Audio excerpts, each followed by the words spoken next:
Jangan lupa like dan subscribe ya. Terima kasih. Assalamualaikum warahmatullahi wabarakatuh. Bismillahirrahmanirrahim. Anak-anak, pertemuan kita kali ini adalah pelajaran Quran hadis yang akan membahas tentang hadis tentang menyayangi anak yatim. Bismillahirrahmanirrahim. An Sahl bin Sa'd qala Rasulullah sallallahu alaihi wasallam, ana wa kafilul yatim fil jannati wa hakada wa asyara bis sababati wal wusta wa farraja bainahuma, rawahul Bukhari. Artinya, dari Sahl bin Sa'ad radhiyallahu an, ia berkata, Rasulullah sallallahu alaihi wasallam bersabda, ana wa kafilul yatimi fil jannah, saya dan pengasuh anak yatim fil jannah, di dalam surga, kata Rasulullah ya. Hakada, seperti ini keadaannya. Wa asyara bisababati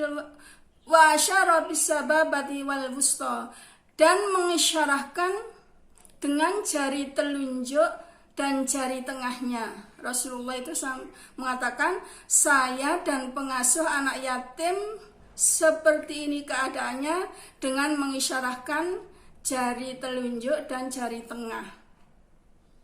Wa farraja bainahuma, kemudian merenggangkannya. Apa ini maksudnya, anak-anak?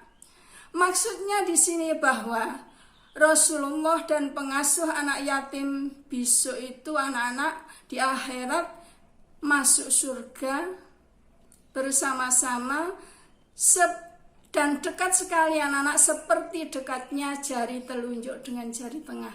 Sangat dekat sekali, sehingga orang yang mengurus anak yatim ini sangat mulia, anak-anak.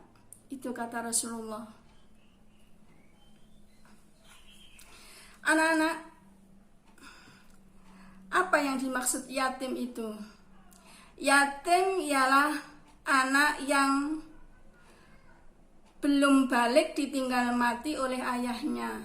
Sedangkan yatim piatu itu anak yang ditinggal mati oleh kedua orang tuanya. Ayah maupun ibunya meninggal, itu yatim piatu. Kalau piatu, anak yang ditinggal ibunya meninggal, artinya yang meninggal itu ibunya. Tetapi di sini yang kita bahas bukan anak yang piatu, tetapi anak yang yatim atau yatim piatu, yaitu yatim anak yang ditinggal mati oleh ayahnya. Kalau yatim piatu, anak yang ditinggal mati ayah dan ibunya, yang kita bahas di sini. Anak yatim maupun yatim piatu sangat membutuhkan kasih sayang dan pertolongan untuk memenuhi kebutuhan sehari-hari, seperti pakaian, makan, minum, kesehatan, dan pendidikan. Memberi pertolongan terhadap anak yatim atau yatim piatu merupakan perbuatan yang amat mulia. Oleh karena itu Rasulullah Shallallahu Alaihi Wasallam mengatakan bahwa orang yang menyantuni dan mengurusi anak yatim dan yatim piatu bersama beliau masuk surga. Adapun isi kandungan hadis yang saya sebutkan tadi, anak-anak, 1. Dianjurkan bagi umat Islam agar memikirkan nasib anak yatim atau yatim piatu, yaitu dengan cara mencukupi segala kebutuhan dalam hidupnya, mulai dari sandang, pangan, pendidikan. Apa sandang itu? Sandang itu pakaian, pangan itu makanan, itu dicukupi semua, dan pendidikannya disekolahkan sampai dia sanggup mandiri atau sampai dia balik. Yang kedua, mengurusi anak yatim atau yatim piatu itu hukumnya fardu kifayah. Apa ini maksudnya, anak-anak? Fardu kifayah itu anak-anak suatu keharusan bagi umat Islam. Tetapi kalau ada salah satu dari umat Islam itu sudah melaksanakan, maka gugur kewajiban umat Islam yang lain. Maksudnya bagaimana ini? Maksudnya begini. Misalnya ada anak yatim. Anak yatim kan harus diurus anak-anak. Tetapi kalau misalnya ada anak yatim, ada salah satu umat Islam, ada salah seorang yang sudah mengurus anak yatim tersebut, maka yang lain gugur kewajibannya, artinya sudah tidak kewajiban lagi untuk mengurusnya. Tetapi anak-anak, kalau misalnya ada anak yatim, misalnya namanya Fatimah, misalnya ya, namanya Fatimah ini yatim ya, tidak ada yang mengurus sampai terlantar. Kalau ada anak yatim yang terlantar ini anak-anak nggak ada yang mengurus, maka umat Islam yang lain ikut berdosa.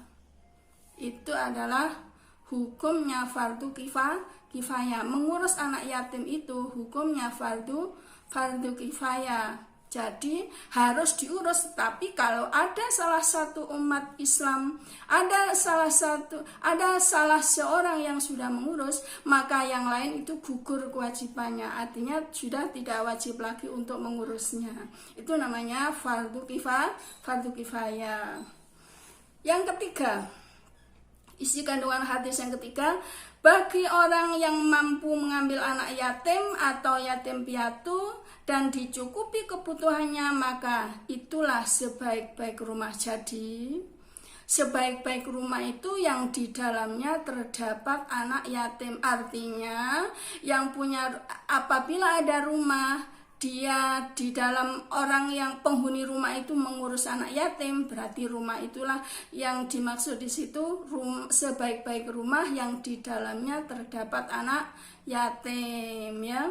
Kemudian isi kandungan yang keempat, orang yang mengurusi anak yatim atau yatim piatu kelak di akhirat berada di dalam surga dekat dengan Rasulullah. Tadi yang dikatakan oleh Rasulullah sambil mengisyaratkan jari telunjuk dengan jari tengahnya, kemudian merenggangkan. Nah, ini sangat dekat sekali anak-anak.